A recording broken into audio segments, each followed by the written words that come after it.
sir, are a scholar and a gentleman. One beautiful day, an ordinary family is celebrating a child's birthday. Dad is grilling barbecue, Mom is chatting with friends, while the kids are amazed by a cowboy's lasso throwing skills.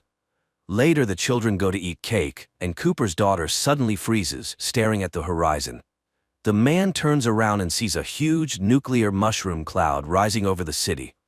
The next minute, the blast wave reaches their home. The owner hides his family in a shelter, while Cooper and his daughter jump on a horse and ride away as nuclear mushrooms rise behind him.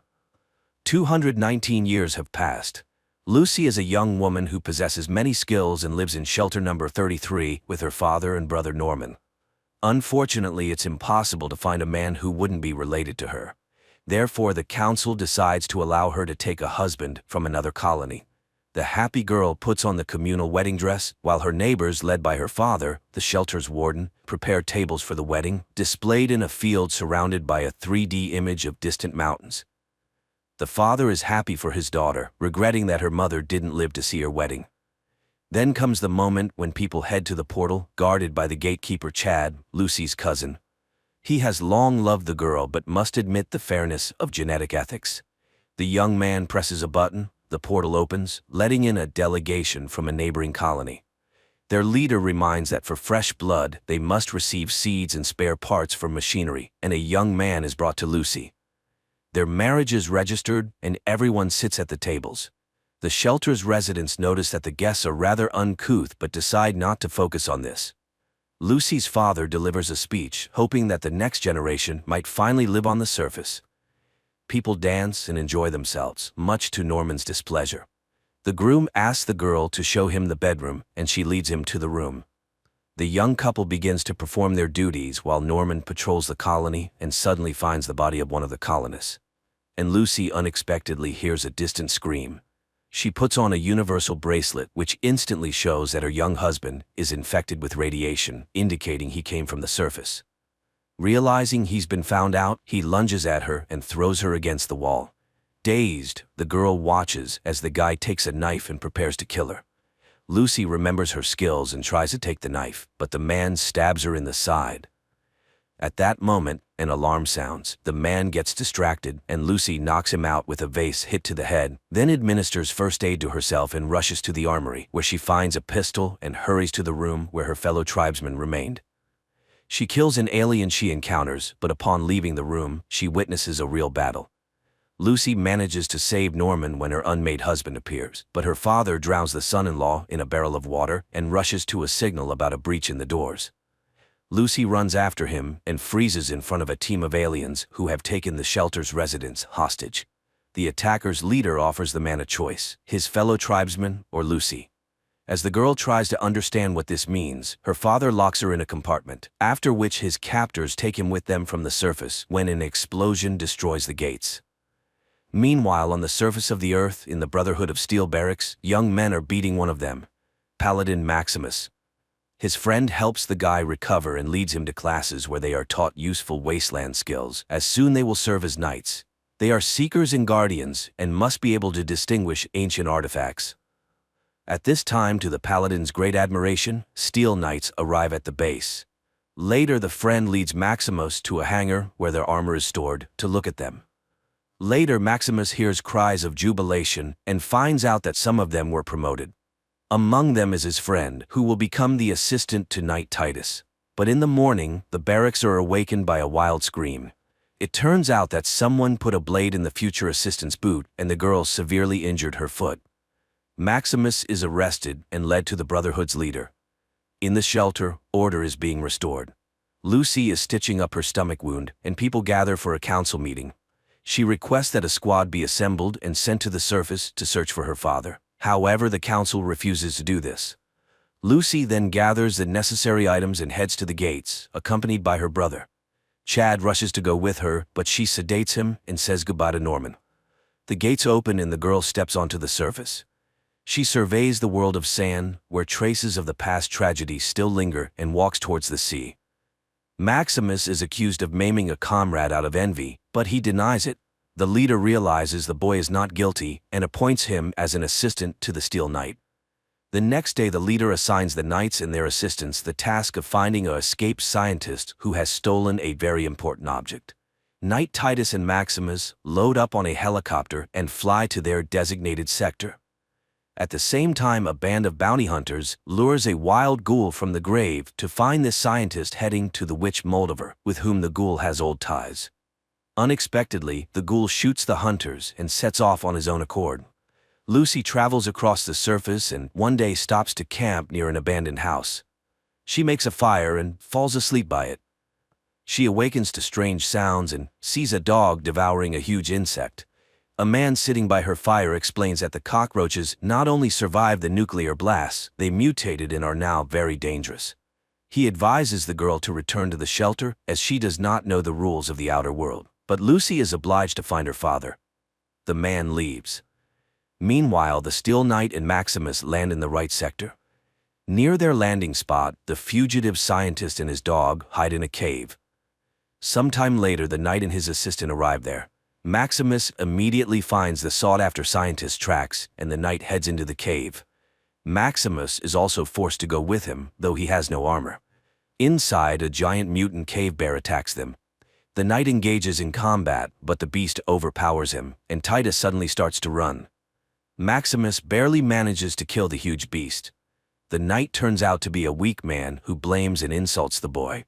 Then Maximus refuses to revive the wounded knight and lets him die, deciding to find the fugitive himself. He dons the armor himself and learns to use it. The boy is amazed at how his strength has increased and the boundless opportunities that have opened up before him. Incidentally, he saves a weakling, although it turns out that the person was not very good. He realizes that he needs to figure out who is worthy of protection first. Lucy reaches a town where she was advised to look for traces of her father's kidnappers. She enters one of the shops, where an elderly saleswoman, recognizing her as a shelter resident, advises the girl to leave this place. Shelters are underground havens where the rich hid while the world perished, so no one here will help her. The girl goes outside where the scientist with the dog approaches her again, surprised that she is still here. But then the saleswoman, who turns out to be waiting for him, calls out to him, and suddenly the ghoul appears, who has also come for the scientist. He intends to take him when the saleswoman promises money to anyone who helps protect the scientist.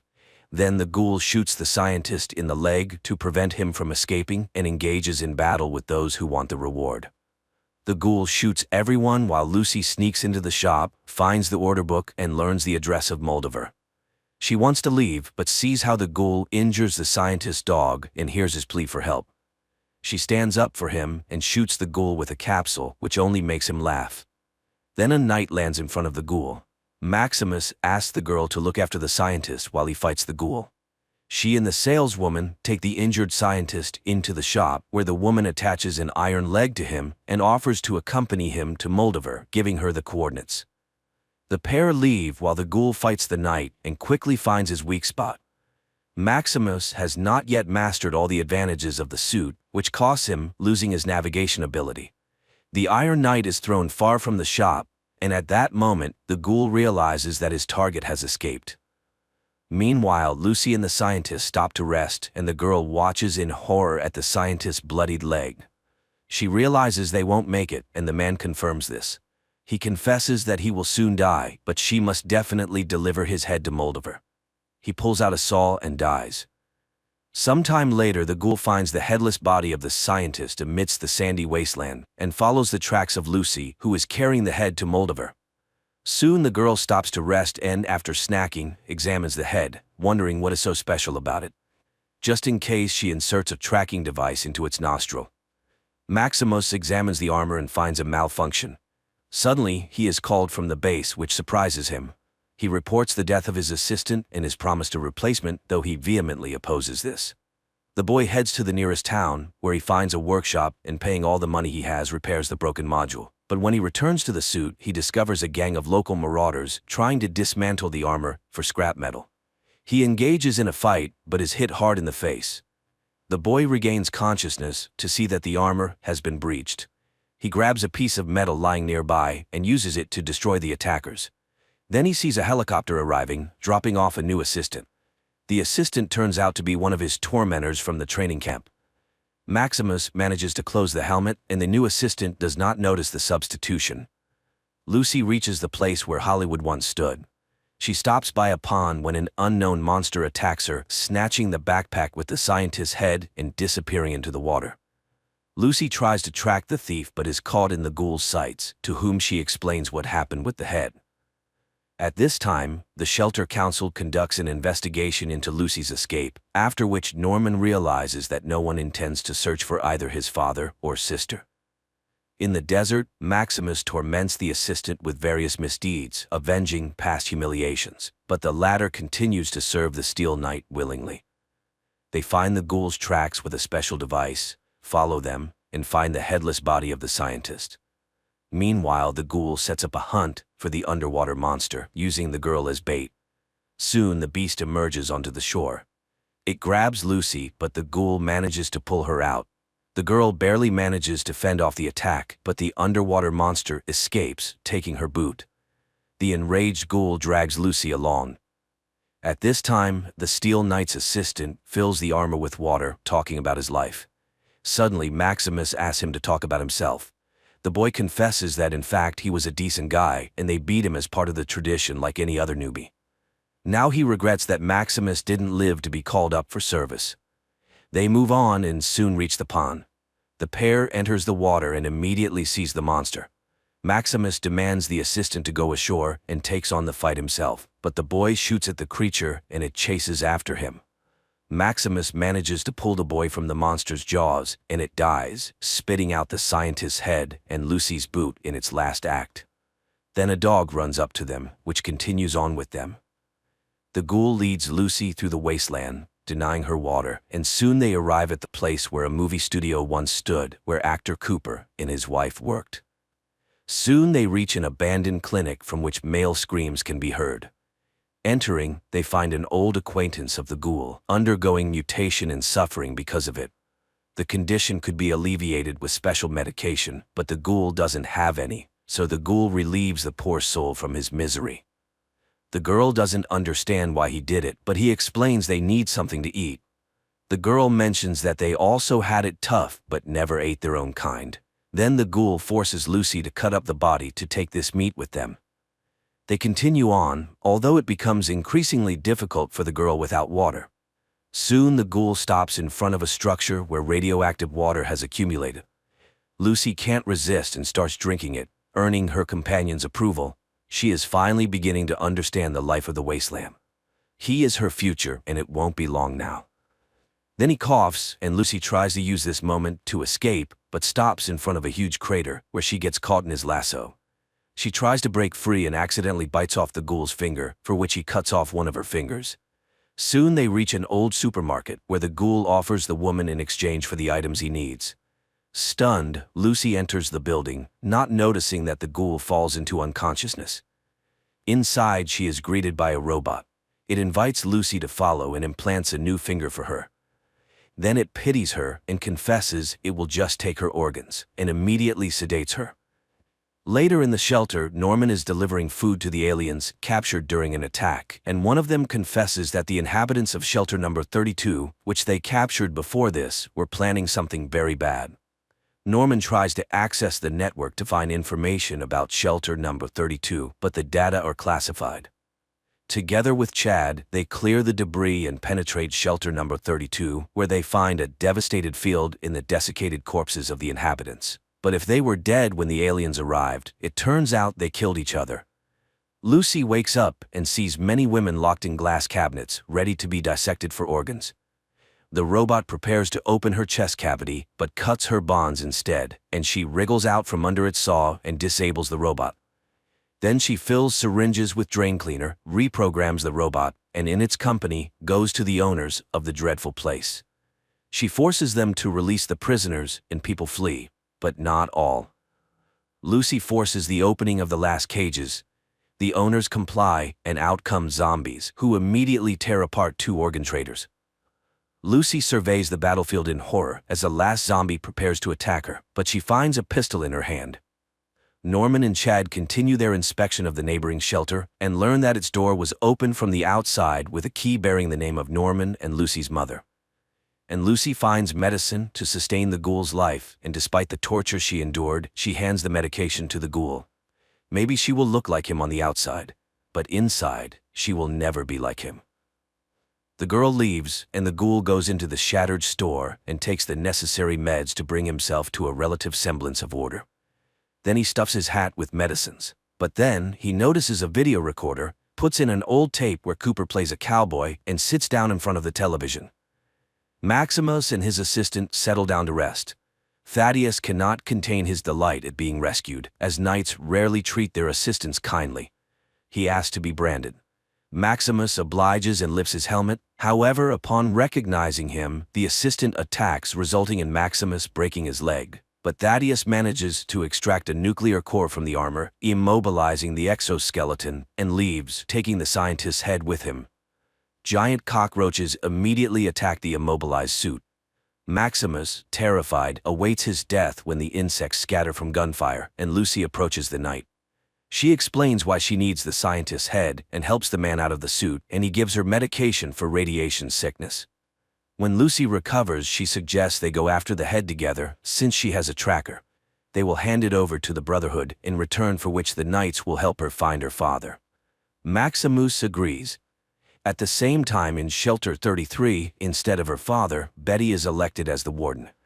Norman dislikes this and studies the history of the shelter. Suddenly, he realizes that all caretakers were selected from the residents of Shelter 31. Lucy and Maximus reach a bridge where they are stopped by a pair of vagrants. They pretend to be scared and ask for permission to pass. The couple, raising their hands, tries to walk away. However, the suspicious Maximus manages to shoot first, saving their lives, though he injures his hand, and Lucy realizes how naive the shelter's residents are. Soon they reach a billboard of the New Californian Republic. The girl is upset because they live with the belief that they are meant to revive America, but it turns out everything has already happened on the surface. Maximus reassures her, as there is no republic anyway. Soon they arrive at a huge crater in the middle of the city. The boy confesses that he survived this hell by hiding in a refrigerator, but then Lucy realizes that Maximus's wound is much more serious and leads him to a building with a clinic sign. Maximus lags behind, and when he enters, the girl is nowhere to be found. He searches for her and enters a chamber between two doors. The space fills with gas, causing the boy to lose consciousness. Betty leads her people to Shelter 32 to announce a partial relocation, as these resources are too valuable.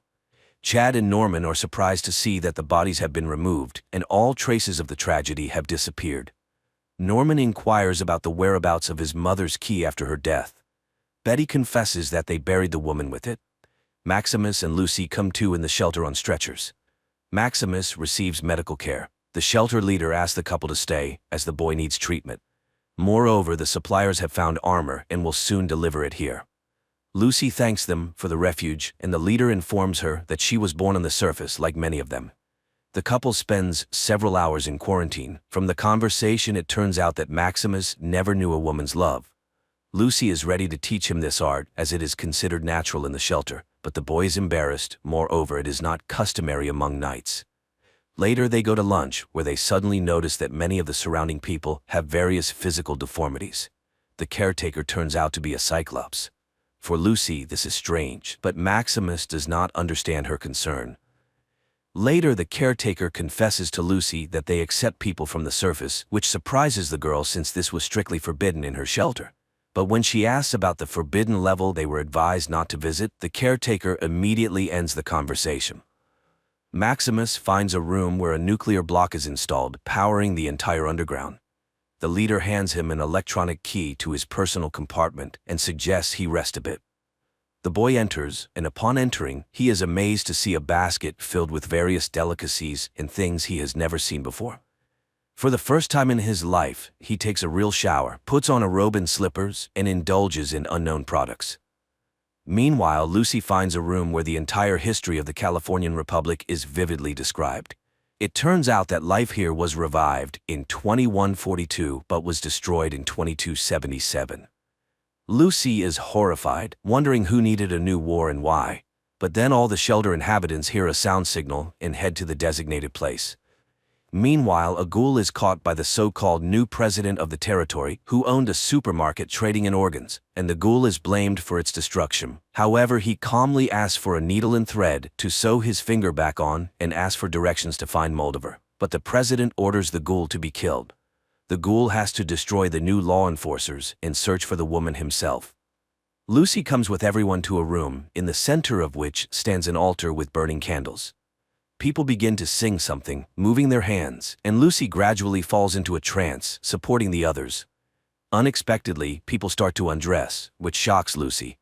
A bowl goes around, from which everyone takes some powder and smears their faces, and suddenly Lucy realizes with horror that it is the ashes of the deceased. In another bowl there is blood. People call to the Mother of Flame, who must save them, and an image of Moldover unfolds above their heads. A frightened Lucy runs to Maximus and urges him to run away quickly, but the boy has just found himself in such paradisiacal conditions and does not want to leave. So Lucy heads to the forbidden level. She enters a laboratory where apparently some genetic experiments on people were conducted.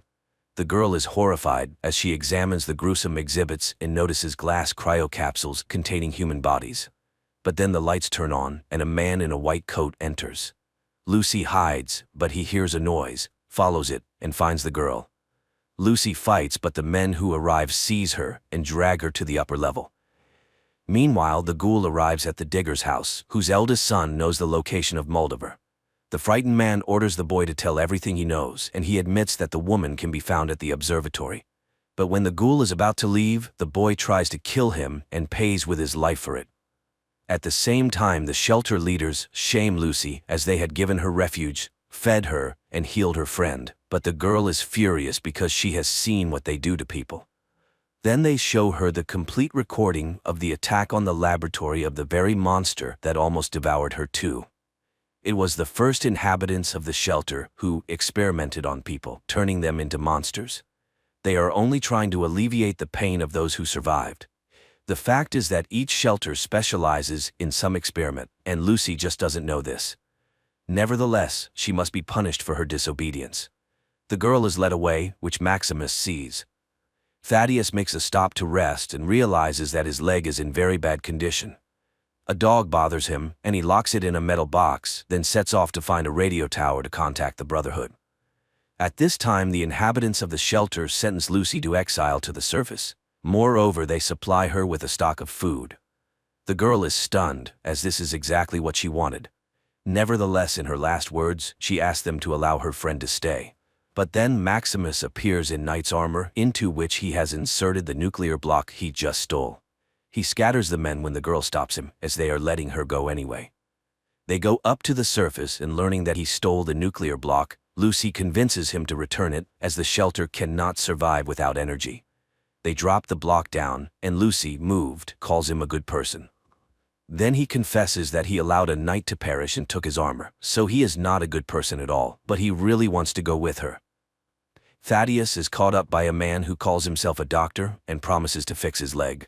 He takes the boy to an abandoned clinic where, in exchange for a nuclear block, he gives him a potion that, when drunk, Thaddeus ecstatically sees his leg heal. Meanwhile, the ghoul finds the locked dog that Thaddeus left behind, and it leads him on Thaddeus's trail.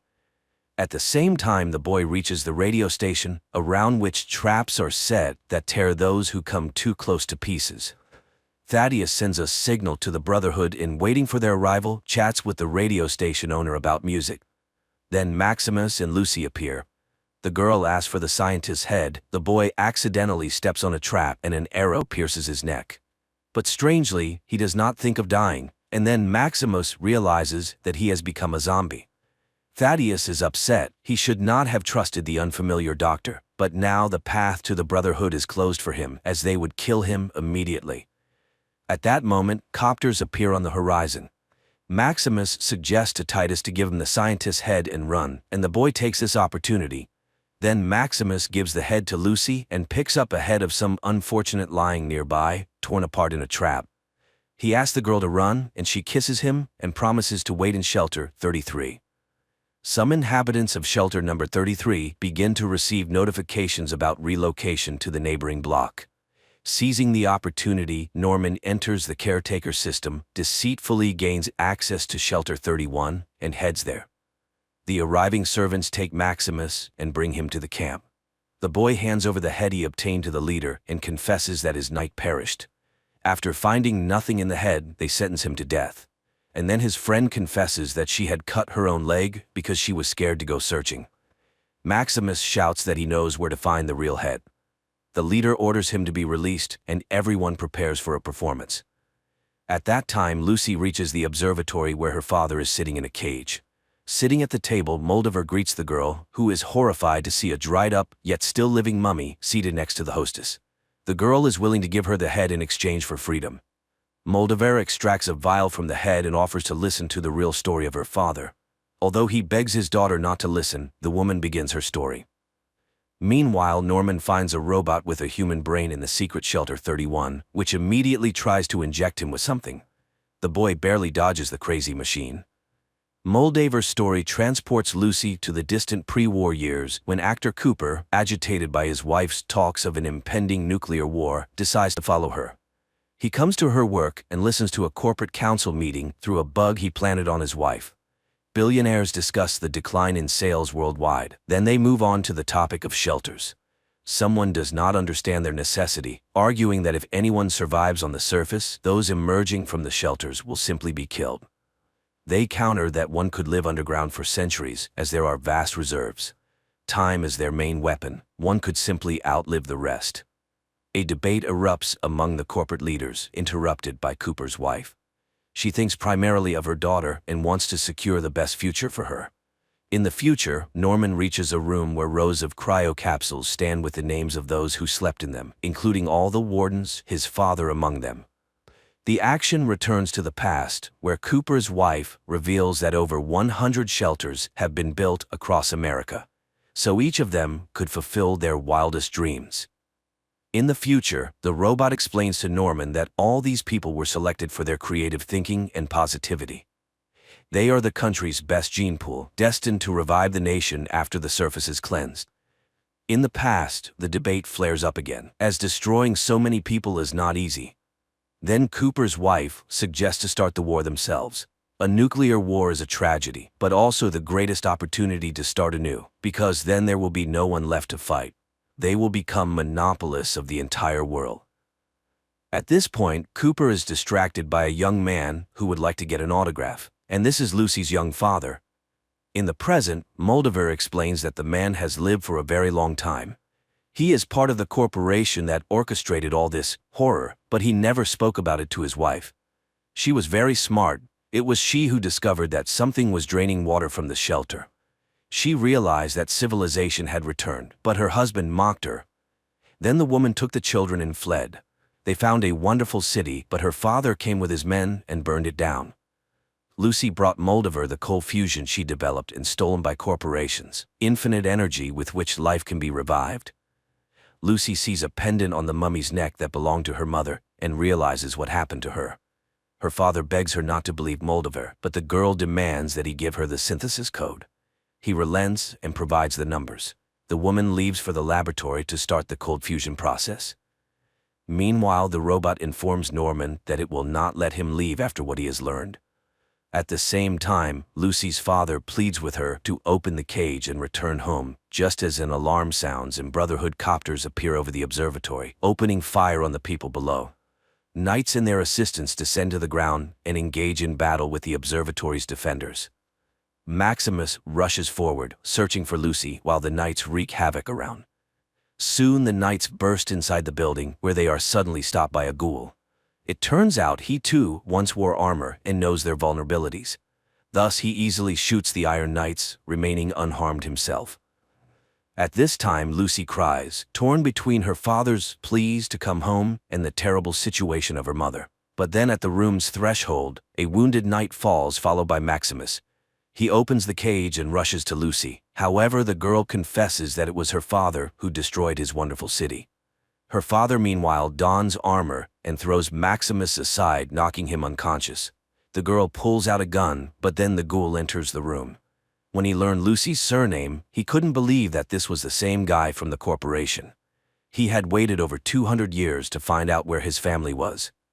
Lucy's father activates jet engines and flees. However, it turns out that this was exactly what the ghoul needed, as the man leaves a trail that can easily be followed to the place where the world's rulers are hiding, those who orchestrated the nuclear war. He urges Lucy to come with him. Then Lucy shoots the mummy, says goodbye to the unresponsive Maximus, and follows the ghoul. At the same time, an injured Moldover returns to the room where Maximus regains consciousness. She has activated the nuclear synthesis, and now people have infinite energy. A stunned Maximus watches as surviving lanterns light up over the ruins of the city, while Moldover smiles and dies. The Brotherhood members who rush in think their comrade killed the woman and celebrate Maximus as a future knight. Meanwhile, the ghoul and Lucy follow the trail of her father, who heads through the desert to a distant city. The series ends there.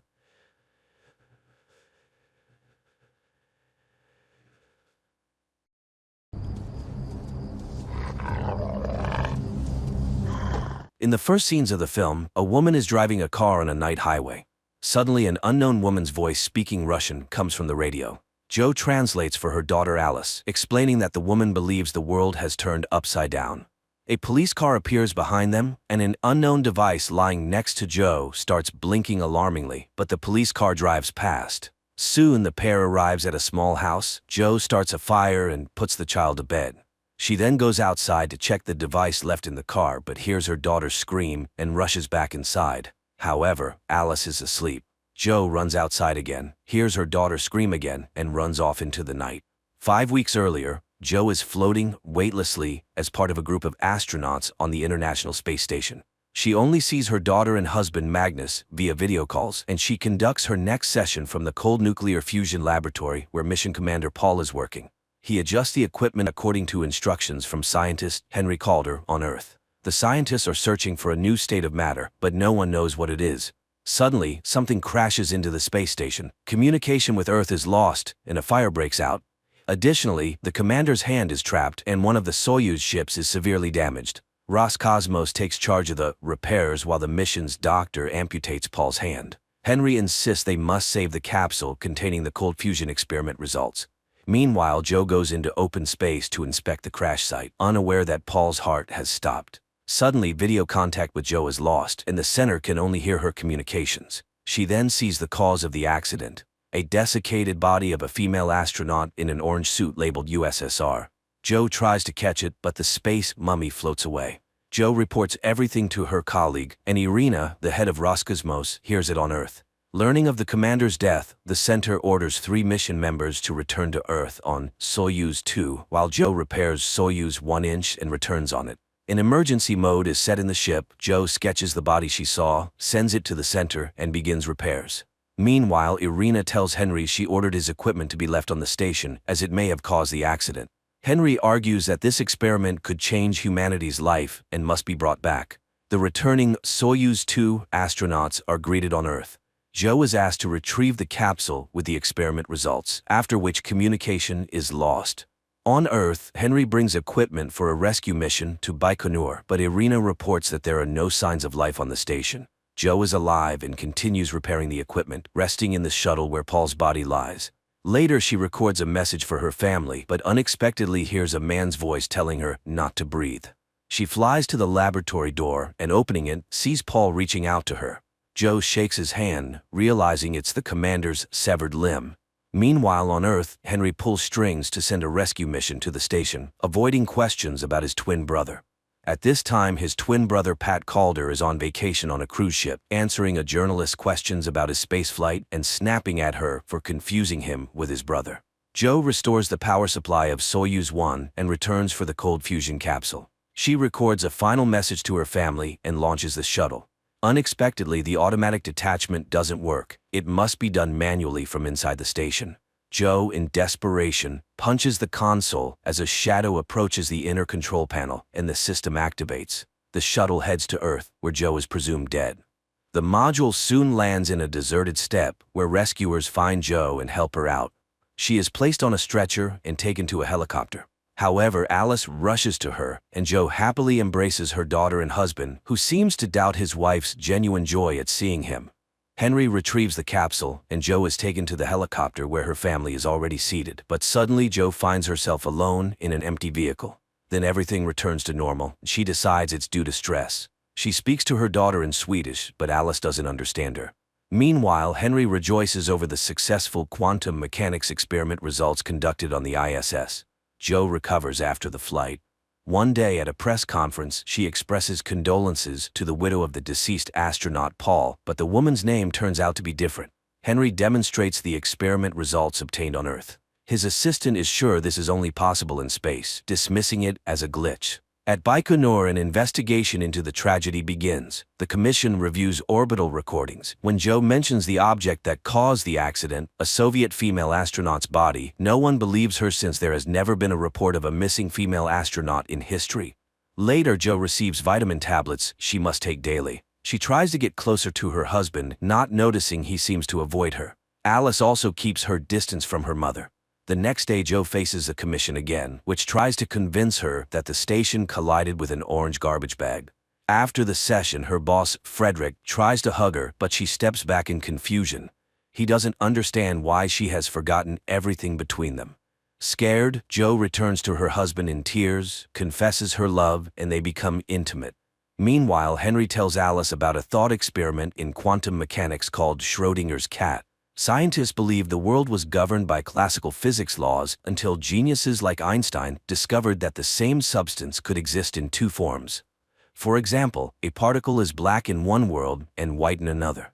Between worlds, there is space where the particle is both black and white simultaneously, refusing to choose until observed. Henry invented equipment for the space experiment and discovered something, but it seems unwilling to come into the light. Magnus confesses his wife has changed completely. Henry comes to thank Joe for saving the capsule. She recalls he worked on the Apollo mission, and the old man warns that people who go through the space often change. Later, the team goes to the memorial alley, and Joe shows friends a photo of the spacesuit she saw in space, but she's told it's Irina, the current director of the Flight Control Center. The colleagues reach the tree planted by Commander Paul before the flight and lay flowers. When Joe is alone, she suddenly sees Paul, who tells her his heart is still hanging in space. After this, Joe acknowledges the commission's correctness and retracts her initial testimony. Her family heads home, where Joe notices some inconsistencies. For example, the car is blue, but Joe remembers it was red. The family congratulates Joe on past Christmas and her birthday. She jokes and laughs, though Magnus admits he believed their marriage was over. The next morning, Joe walks around the house and suddenly sees a piano. She sits at it and opens the sheet music. In the evening, Joe again notices her daughter doesn't understand her Swedish, though the girl spoke it fluently before the flight. Magnus admits he knew about her affair with a colleague, Frederick. This perplexes Joe as it's not true. Henry recalls a formula where the main stress relief component is lithium-7. Joe visits a psychologist who prescribes her the antidepressant lithium. Henry notices her and invites her to see his laboratory, where he talks about astronauts who heard non-existent sounds and smells after flights. But this is kept secret. Then Henry reports to the management that using laser and magnets in the cold fusion laboratory, he obtained an image identical to the one from the quantum physics experiment on the ISS. He tried to capture the moment when a substance exists in two different states simultaneously. The same experiment with Schrödinger's cat, which can't be determined if it's alive or dead. But only Henry sees the results. Apparently, this is the observer effect, where the experiment influences the experimenter. Joe approaches the piano again and starts playing this time, scaring herself because she never knew how to play. The next day, Joe compares the vitamins she received at Baikonur with the prescribed medicine and finds that both contain lithium-7. Suddenly, she sees two workers and hides in an office, finding a list of astronauts. Each name has a letter, and checking those under B, she discovers they were all prescribed lithium-7 and experienced unusual things. Meanwhile, the workers enter the office, ignore Joe, and start stacking folders on a cart. She tries to get their attention, but seems invisible. Joe approaches a man closely. He screams and disappears. Joe is alone in the office again. She goes to Henry's office, but he suddenly accuses her of excessive curiosity that will ruin her. Later, her colleague Frederick visits, not understanding what happened as they loved each other. Joe avoids the conversation.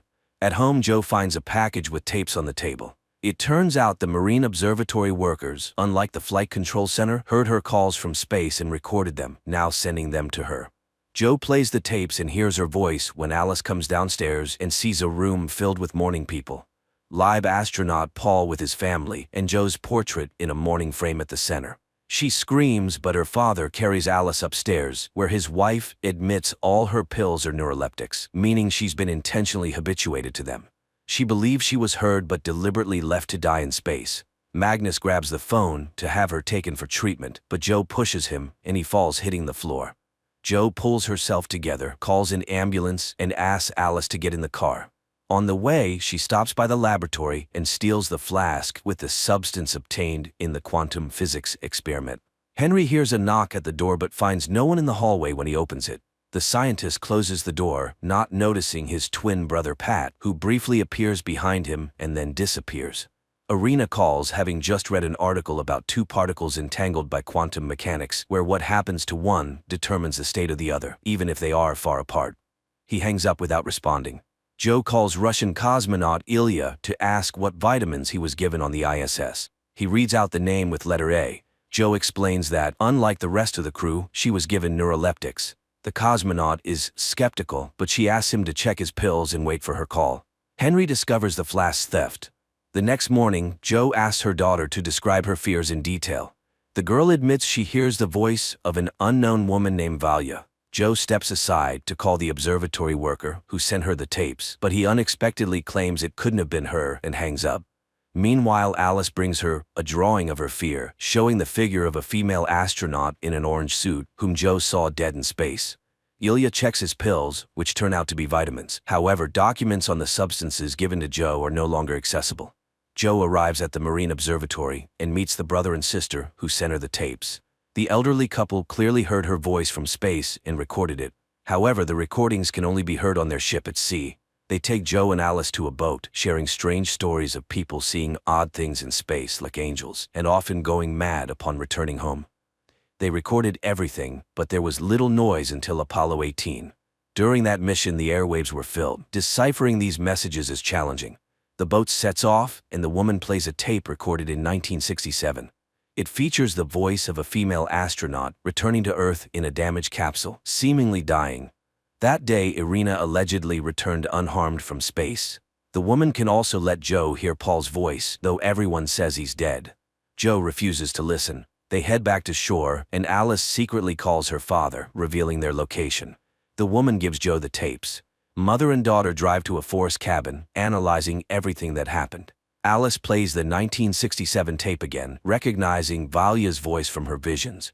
The woman is in pain and very hot, as heard on the tape. Henry looks into a mirror, calling his twin brother. When Pat appears in the reflection, Henry accuses him of stopping his medication and admits his space experience worsened everything.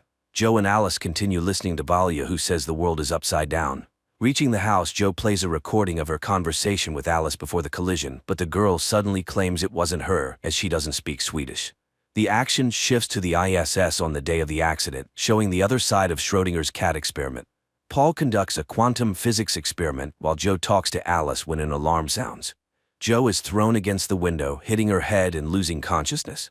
Paul tries to help her, realizing she's dead. Her husband and daughter are informed of her death and fly to Baikonur. On the orbit, Paul stays to repair the shuttle, worried that accessing the laboratory is impossible, leaving the experiment results on the station.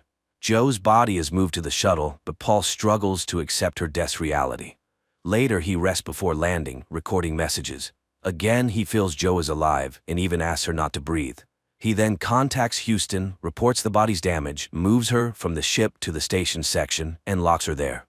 Preparing for undocking, the system fails. Mission Control reminds him that 2 people are needed to activate the system.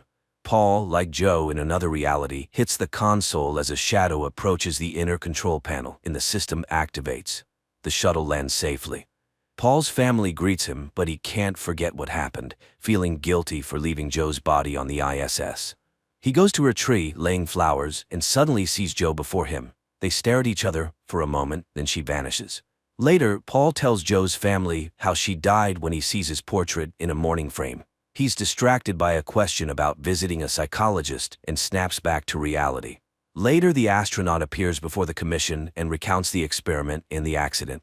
Suddenly, the crew members object. They know nothing about a quantum physics experiment. That project was closed 12 years ago, and the order to leave Joe's body in orbit, it was his decision, not an order he received. Meanwhile, Alice is deeply affected by her mother's loss, constantly feeling that something is off. At the same time, Paul reviews footage from the Apollo 18 mission and is surprised to discover that 2 astronauts died during the launch under Henry Calder's command. He goes to his boss, but she only knows Pat Calder. There was no equipment and no Nobel Prize. The Apollo 18 mission was NASA's biggest failure. The man returns to his family and realizes that his wife's name is different from what he remembers. Later, his family goes to Joe's house for a memorial service, but Alice is hiding in the closet again, refusing to come out, convinced that her mother is alive. Seeing his crew, Paul doesn't want to enter the house, but his wife persuades him, though he admits everything feels wrong. Then his daughter brings Alice. He turns his head and sees another Alice screaming about what's happening in the living room. Joe rushes to the sound, seeing Alice from Paul's reality and trying to call out to her mother. Magnus takes his daughter away, and she asks to be taken to her mother's cabin. The next day, Magnus and Alice go to the lake house. At night, the father confesses he doesn't understand his daughter, who insists they will see their mother again. Meanwhile, Paul visits the house of Henry's twin brother, Pat, calling him Henry and stating that he conducted experiments under his direction. He wants to know the truth at any cost, but Pat pulls out a gun and shoots him. Alice sees a car approaching the cabin, and Joe gets out. And then everything gets confusing, so friends, forgive me if something is unclear. The girl hurriedly puts on her shoes and goes outside, but it's empty in front of the house. She calls for her mother, and Joe, in another reality, from the beginning of the film, turns at her voice but doesn't see her daughter. Alice returns to the house, puts on a coat, and goes out into the night with a flashlight. Joe distinctly hears footsteps passing by, but sees no one. They wander around the same place, shouting, hearing voices, but not seeing each other. In her reality, Joe and Alice sit in the cabin, listening to space recordings again. The girl admits her memories are different. Firstly, she doesn't speak Swedish. Also, her mother said Paul conducts experiments in the lab. The problem is the mother remembers nothing about this lab. She explains that the merging of 2 different realities is the result of a quantum experiment aiming to capture superposition, the moment when one thing exists in different places simultaneously. The girl suddenly confesses she feels Joe isn't her mother. Meanwhile, in another world, Magnus, accompanied by Henry and the police, heads to the lake house to retrieve Alice. Joe, stepping out to check the device, hears Alice's scream from the snowy field again. But her Alice is sleeping in the cabin. Joe runs outside again, heading towards the scream. At this time, parallel Alice finds a similar cabin, but it's cold and empty. Despite the building's similarities, the girl finds many discrepancies. For example, the picture on the wall is different. She goes upstairs and finds a closet. Hanging her necklace on the handle, Alice climbs inside. But the door suddenly slams shut, and the girl starts banging and calling for help. Joe, wandering through the field, also sees this cabin. She rushes to the banging and finds Alice. Joe carries the girl to her cabin, puts her in a hot bath, and admits that Alice smells like herself again. Stepping aside, Joe finds herself between 2 worlds, with Alice standing by the bed in one and the girl sitting in the bath in the other. Suddenly, the second Alice stops seeing Joe, gets out of the bath, and calls for her mother. But Magnus wakes up and runs to her. Alice admits she saw her mother, but now she's gone again. Joe, meanwhile, orders the second girl to get dressed and takes her to find the second cabin and the other Alice. Magnus's car is stopped by a blocked road, but the police inform him that a bulldozer is on the way. Alice asks her mother to come back, and Joe admits she doesn't belong to this world, urging them to figure out where the Joe from this reality went. Alice runs away, accusing her mother of madness. The second Alice goes to find the second cabin. Magnus follows her. The girl walks across the field, seeing a bead from her necklace in the snow. She follows the trail and finds a bag with a quantum device. Parallel Alice finds the second cabin. She enters, looks around, and takes an identical tape recorder, climbing into the closet. The second Alice also arrives at this closet and sees the tape recorder inside. The first Alice turns on the recorder and records her voice, calling Alice. The second Alice turns on the tape recorder and hears her own voice asking her to say something. While the girls establish contact, their parents search frantically through the frozen field and house. Joe finally reaches the closet. In her reality, Magnus approaches the same spot. Joe finds the tape recorder and hears the conversation between the two Alices. Magnus sees and hears the same thing. Terrified, he calls emergency services, reporting his daughter is missing at the lake. Joe gets into the car and heads towards the lake, as the kerosene lamp in her cabin falls and sets it on fire. The two Alices, sitting in the closet, look into the mirror and suddenly see each other. They say they are both looking for their mom. One Alice confesses that her mother died. At this moment, Joe notices the fire behind her. She turns the car around. The two Alices compare memories shared by Joe and conclude that their mothers switch places. Meanwhile, on the winter road, Henry Calder admits to Magnus that when he was on the moon, he thought his crew had died. But miraculously, they were alive. After returning to Earth, he started treatment. Rescuers finally arrive at the lake and start searching for Alice. Henry sees the fire blazing. Joe returns to the burning house, but upon entering, she finds no fire. However, the mirror reflects a burning room. Joe goes upstairs and finds her daughter in the closet, witnessing the conversation between the two Alices. Henry finds his quantum device stolen and lost by Joe. Joe hears the voice of the second Alice and sees her in the mirror. The girl asks her to come home, but Joe doesn't know how to do it. However, she promises to figure it out. She realizes the girls are dying, one in the fire, the other from the cold. She pulls the girl out and hands her to Henry, who has just arrived. Then she returns to the fire. Henry lays the girl in the snow and also calls for help, while Joe walks around the burning house. Suddenly, she sees Alice lying in the snow. She tries to revive her, hearing her voice behind. Turning around, she sees the second Alice, who suddenly says she doesn't feel her double. Apparently, the girl died, but Joe continues giving artificial respiration, believing she must save the girl. Suddenly, Magnus's voice calls out from the darkness. Joe tells her daughter to leave.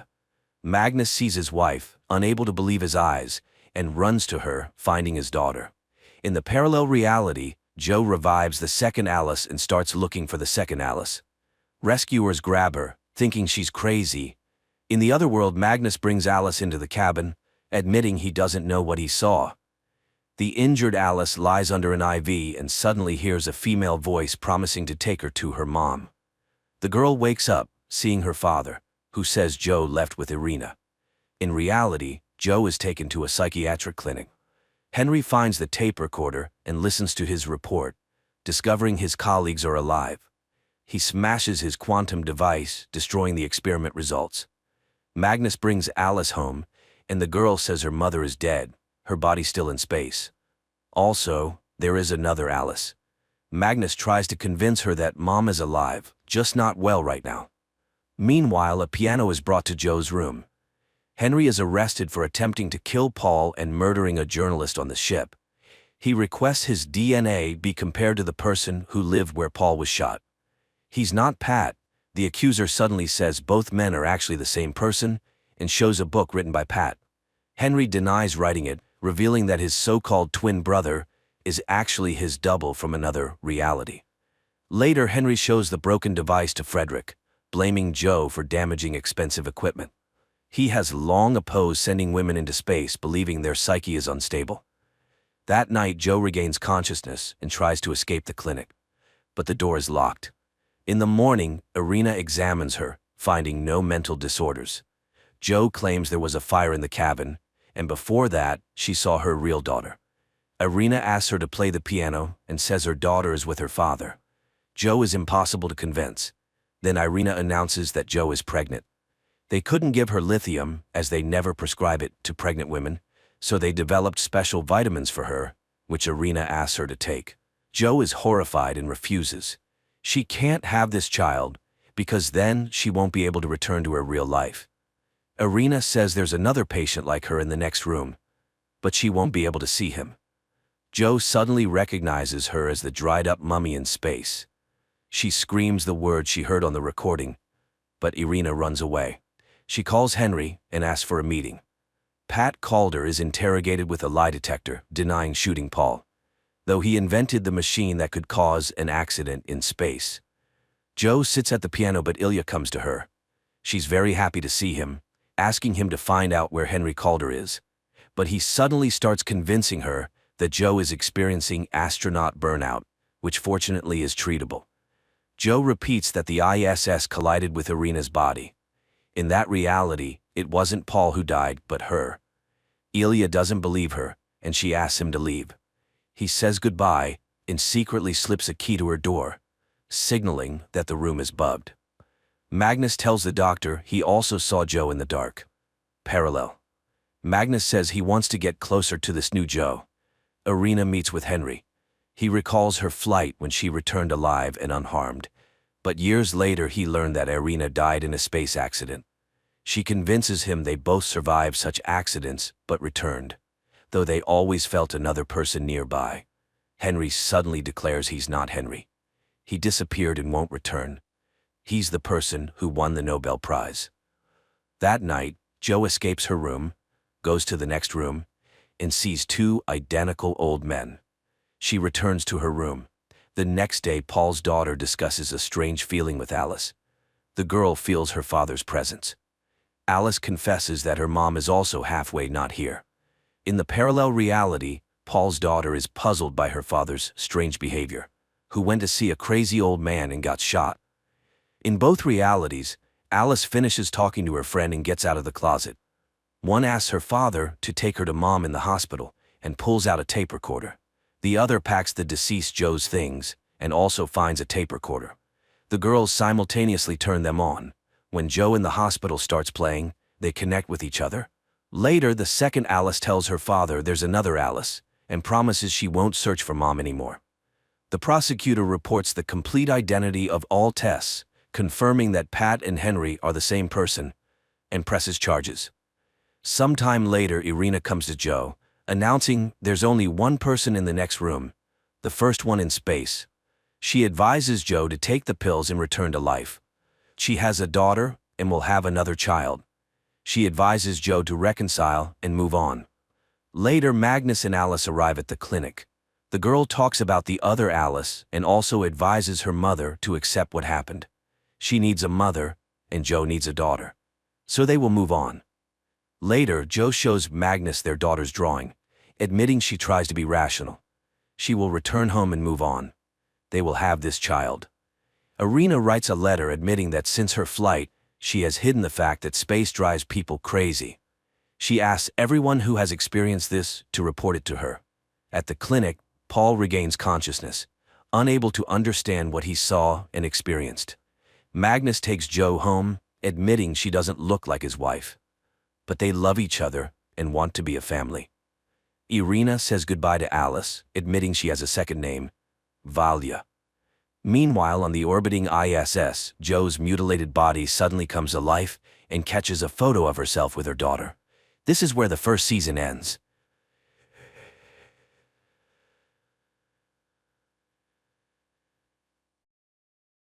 A man named Kevin suddenly comes to in some alleyway.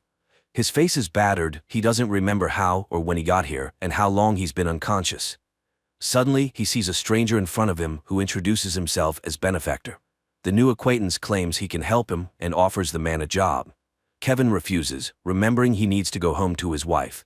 Then Benefactor explains that no accident occurred in this world.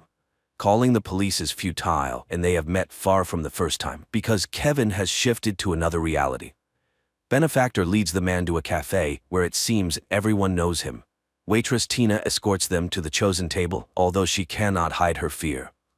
After a tense conversation at the table, Kevin realizes that Benefactor is actually Satan. The devil mocks Kevin's faith in God, proposing to discuss his marriage when Tina brings the ordered dish. Benefactor orders her to sit next to them, forces her to eat a piece of food, though she is trembling, and continues the conversation about Kevin's wife, Molly, with whom he had argued in the morning over paying bills. The man doesn't remember this, so Benefactor clarifies that an incident looks different from different sides, because for every choice made by a person, there are countless realities where the choice was different. A choice generates endless possibilities, and therefore realities. And everything a person can imagine in their mind exists somewhere in some time. Therefore, there is a force that can transfer people between realities, swap people with doppelgangers from another planet Earth, shuffle them. That's precisely what Benefactor does. He has already replaced Kevin's wife, Molly, multiple times. The first time was when Kevin gave her a silly pendant, which Molly's copy threw away. Kevin doesn't believe this nonsense and demands proof. Then Benefactor offers to shift someone. For instance, Tina. Benefactor adjusts some device on his wrist while Tina starts to cry, apparently genuinely frightened.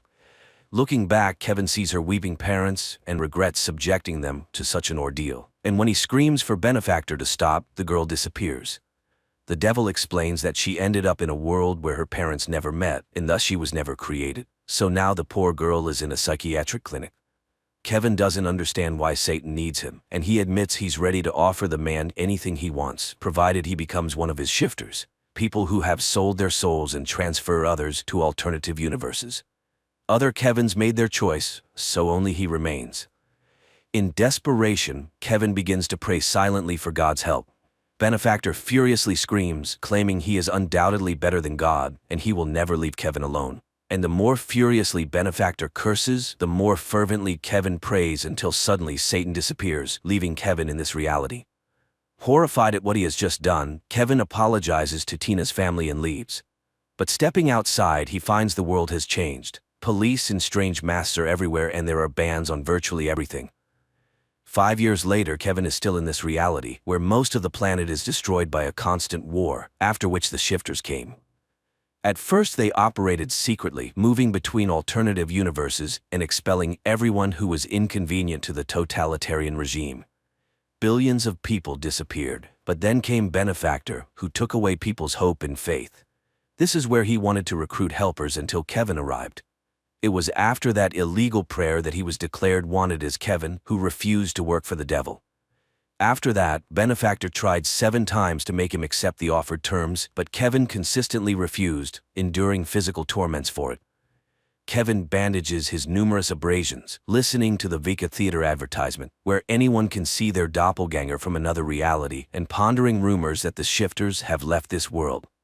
No one knows who the shifters are, as they freely walk between worlds and can take any appearance. Kevin's great desire was to obtain their devices for moving between universes, which they wore on their wrists, because then he would have the opportunity to return to his own world. Meanwhile, he goes to work, where he has only one friend, Gabriel. After work, the man goes to the city gray slums, where the majority of the population lives. People here have nothing, not even hope. Kevin tries to do what he can and help whomever he can. The Holy Scripture is banned, but Kevin memorizes as much of the Bible as possible and distributes it through his friend Gabriel. And he constantly remembers his wife and the birth of his son. But all happy dreams about them end in a nightmare. One day, Gabriel wonders if it was worth expelling Benefactor like that, if Kevin never received any divine assistance. Maybe there was never a God. Kevin reminds him of the scripture pages, but he doesn't believe in the possibility of a coming. After such a conversation, Kevin goes to the Vika Theater, whose owner he knows. Russo has been unsuccessfully searching for his lost cat for a long time and is not very happy about the man's arrival, but still allows him to participate in the session. People used to simply want to see themselves happy and came here to forget the bad, but now everyone orders a reality for viewing where they are humiliated and beaten even more than in real life on this planet. Russo doesn't control the visions, he just turns on the equipment. This time he hands Kevin the remote, warning him that his visions are limited by the number of his doppelgangers. And the man starts the session, hoping to see his Molly. He sees himself as a gangster, then a lover, a prisoner, an alcoholic, and suddenly Molly appears on the screen. Kevin jumps up and the session immediately ends.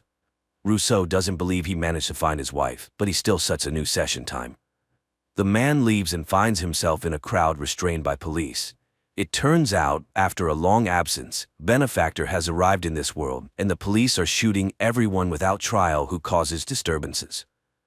Gabriel pulls his friend from under fire, and the pair hides in an abandoned house.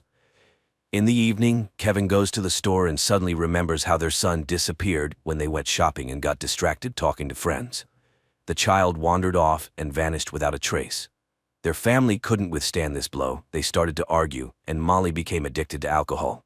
That's when he gave her the medallion with the resurrection symbol, but Molly threw it away.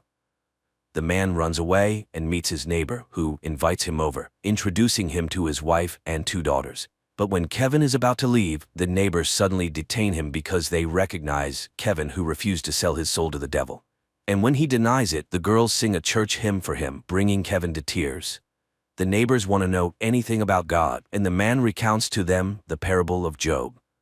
Suddenly an alarm sounds, and turning on the TV, people learn about Benefactor's arrival for another recruitment of Kevin. Citizens selected for this mission must arrive at a specified place under threat of death.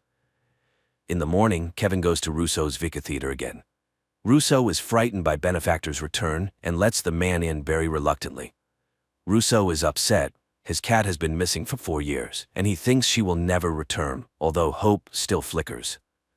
Kevin sits in the chair and summons visions, and suddenly he sees Molly again. But in this world, she lives with her mother and a little daughter, and on her chest hangs a pendant with the resurrection symbol. Kevin realizes that this is his real Molly, but Russo doesn't know how to find her, especially since Kevin doesn't have a device for moving between universes. Then the man goes to Gabriel and acquires illegal firearms from him, intending to force Benefactor to return him to his former life in the old reality. The next day he sees Benefactor recruiting another newbie in a cafe, but the street is cordoned off and it's impossible to get closer. Waiting until the police are distracted by a fight, Kevin runs into the cafe, but upon bursting inside, he finds himself in his room. He doesn't understand what happened and goes outside, but immediately armed police confront him and the guy returns to his room. He tries a few more times to get to the cafe, but they open fire on him. In despair, Kevin throws away the gun and turns to God, but instead, Benefactor and Gabriel, who denies knowing Kevin, appear in the room. Satan mocks the foolish man who entrusts his writings to some coward. Kevin is still waiting for the coming, but he is not needed by God, and he will never come to him. So he can live well only by coming to Benefactor. Satan also refuses to talk about Kevin's missing son and admits that among all the doppelgangers, only he refused to cooperate. Outside, a scream is heard, and dashing out the door, Kevin sees a police officer shooting his neighbor. Then they open fire on his room.